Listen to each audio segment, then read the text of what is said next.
I have a dream. J'ai eu un rêve.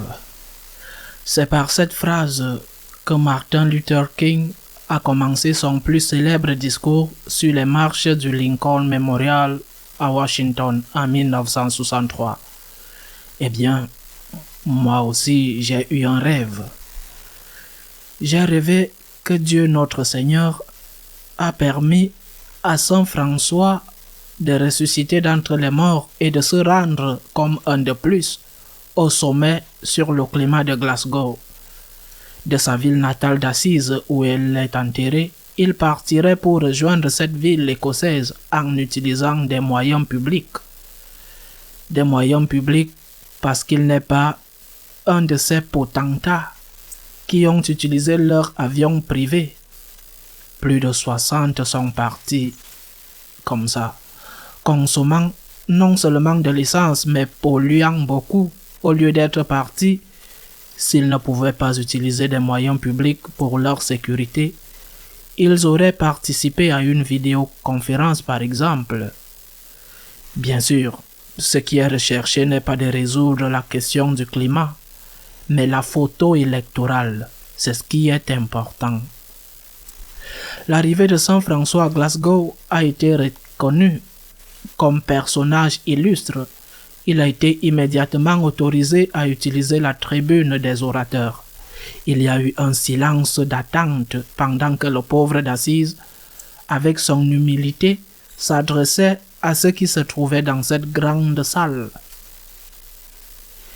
Et il a dit qu'il voulait chanter le cantique des créatures. Il a d'abord fait une introduction.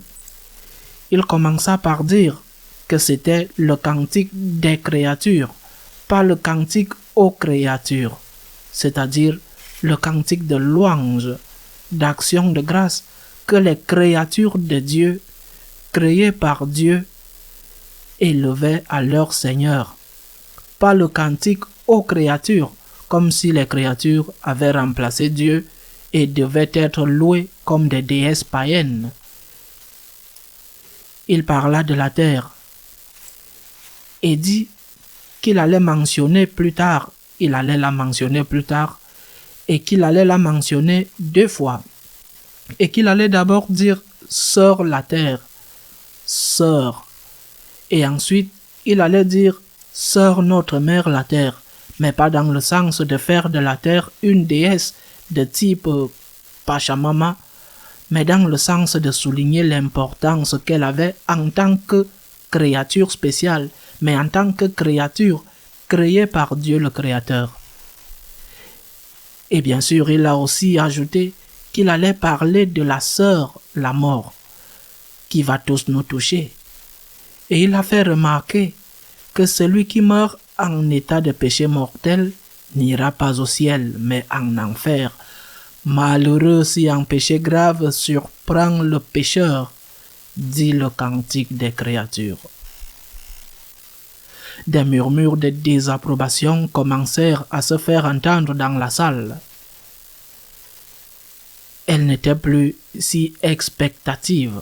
Les gens bougeaient avec agitation et parlaient entre eux en critiquant. Saint François déroula l'hymne, et quand il eut terminé, il dit qu'il voulait faire une pétition, une petite réflexion de conclusion, et invitait tout le monde à la conversion.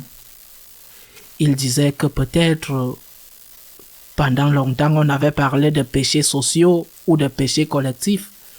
Cela étant vrai, eh bien mais finalement ces péchés n'impliquaient personne en particulier parce que c'était l'affaire de tous et que personne ne s'en sentait responsable et qu'il ne s'agissait pas de la conversion verte, conversion écologique, conversion climatique ou conversion politique, mais de revenir à l'ancienne et saine morale catholique et de parler de conversion personnelle, qui implique d'être conscient du péché quel qu'il soit, parce qu'il y a plusieurs sortes de péchés, y compris le mauvais traitement de la nature. Et il proposait une manière de vivre cette conversion qui était la pauvreté, Traduite en langage moderne, il parlait d'austérité. Dépenser ce qui est nécessaire, mais pas plus. Ne pas gaspiller, ne pas laisser la lumière allumée inutilement, ne pas laisser couler l'eau du robinet s'il n'y a pas de besoin. Dépenser. On doit consommer si on ne veut pas mourir. Mais ne sois pas consumériste. Ne sois pas austère pour économiser et avoir plus, mais sois austère pour économiser et partager plus. Cette austérité qui se transforme en charité et qui nourrit la charité. Et dans ce contexte, il a dit qu'il ne comprenait pas comment il était possible. Il a donné un exemple. Que des gens très riches dépensent autant de millions pour un voyage de tourisme spatial, alors qu'il y avait tant de millions d'êtres humains qui mouraient de faim. Évidemment, pendant qu'il parlait, surtout quand il a parlé du péché, les cheveux de certaines personnes se sont hérissés et elles ont commencé à être nerveuses, très nerveuses, et se sont levées, pas quelques-uns, très énervés, en disant que cette façon de parler était intolérable. À ce moment-là, dans mon rêve, j'ai vu comment quelques sbires sont allés sur le podium où Saint François parlait de conversion et il parlait de la vie éternelle, du jugement de Dieu, du péché, exhortait à l'austérité et à la charité. Et ces sbires l'ont traîné dans un sous-sol sombre du bâtiment pour lui expliquer avec des coups ce qui était vraiment organisé avec le changement climatique et toute cette histoire. Et bien à ce moment-là, je me suis réveillé en sursaut parce que le rêve s'était transformé en cauchemar. J'étais heureux de savoir que cela ne se passait pas vraiment et que Saint François n'était pas maltraité par les habituels tolérants, très tolérants quand on pense comme eux. Mais quand je me suis calmé, certains mots flottaient dans mon esprit et dans mon cœur. Vie éternelle, gratitude envers le Dieu créateur, austérité de vie, charité. Ces mots flottaient là, dans mon cœur, en me donnant une grande paix.